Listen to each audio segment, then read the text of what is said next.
Hello बच्चों, कैसे हैं? उम्मीद करती है अच्छी तरह से पढ़ाई कर रहे होंगे। मैं आप लोगों के लिए गोदोली का 2 चैप्टर सब्जेक्टिव ऑब्जेक्टिव समरी पढ़ा चुका हूं और ये गोदोली से तीसरा चैप्टर का सब्जेक्टिव है और समरी भी है। समरी में आपको पढ़ा चुका हूं, प्ले लिस्ट में जाकर के देख सकते हैं।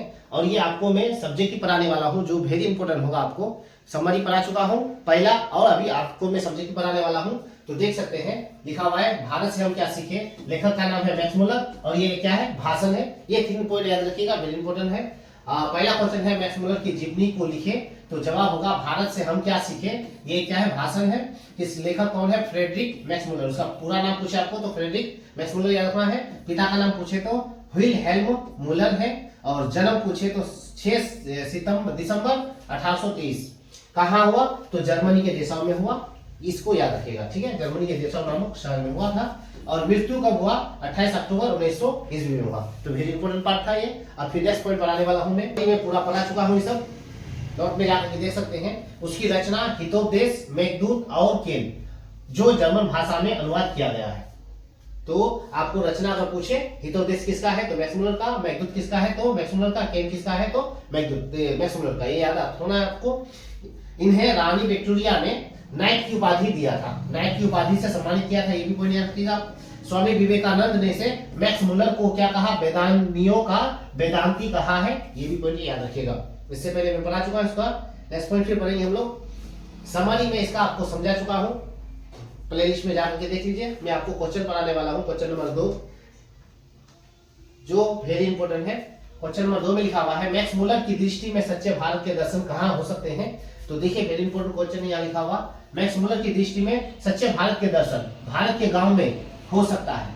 अगर हकीकत में भारत का दर्शन करना है तो गांव में जाइए, क्योंकि गांव में प्रेम भावना, आपस में मेल मिलाप, आपस में मदद होता रहता है। तो इसलिए भारत को उन्होंने कहा है, क्योंकि यहाँ सच्चाई होती है, गांव में सच्चाई होती है, प्रेम होती है, करुणा होती है और सहयोग करने की भावना कूट कूट कर भरा होता है। एक दूसरे का मदद भी किया जाता है गांव में। इसलिए सच्चे भारत के दर्शन अगर करना है तो गांव में जाइए।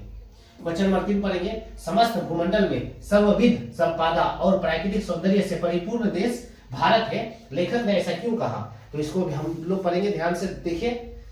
आंसर है समस्त भूमंडल में, यानी पूरी दुनिया में प्राकृतिक सौंदर्य से परिपूर्ण देश भारत है। यानी पूरी दुनिया में अगर कोई देश सुंदर है सबसे ज्यादा तो अपना भारत ही है, बहुत ही खूबसूरत है।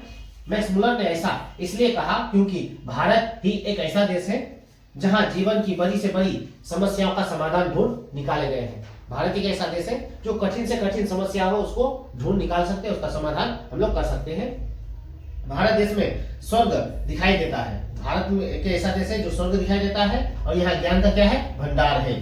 तो उम्मीद करते हैं कि आपको क्वेश्चन और आंसर अच्छा लग रहा होगा। नेक्स्ट पॉइंट फिर पढ़ेंगे। क्वेश्चन नंबर 3 में लिखा हुआ है धर्मों की दृष्टि से भारत का क्या महत्व है। तो हम जानते हैं कि धर्मों की दृष्टि से भारत में कई सारे जाति धर्म आपस में रहते हैं, मेल मिलाप करते हैं और आपस में मिलजुल जुल करके रहते हैं। तो धर्मों की दृष्टि से भारत का विशेष महत्व है।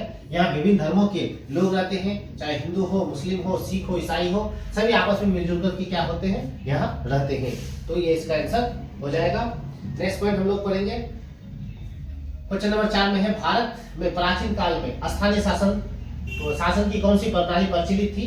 तो सबसे पहले भारत में पंचायती राज व्यवस्था चल रहा था। गांव में ग्राम में पंचायती राज व्यवस्था चल रहा था, वहां स्थानीय संस्कार होती थी, वही प्रणाली प्रचलित था। तो ये 4 क्वेश्चन था इस चैप्टर से जो वेरी इंपॉर्टेंट था, आपको मैं दे चुका हूं। अपने फ्रेंड को भी शेयर कर दीजिए, लाइक कर दीजिए, सब्सक्राइब कर दीजिए ताकि जितने वीडियो बने आप तक पहुंच जाए। Thank you.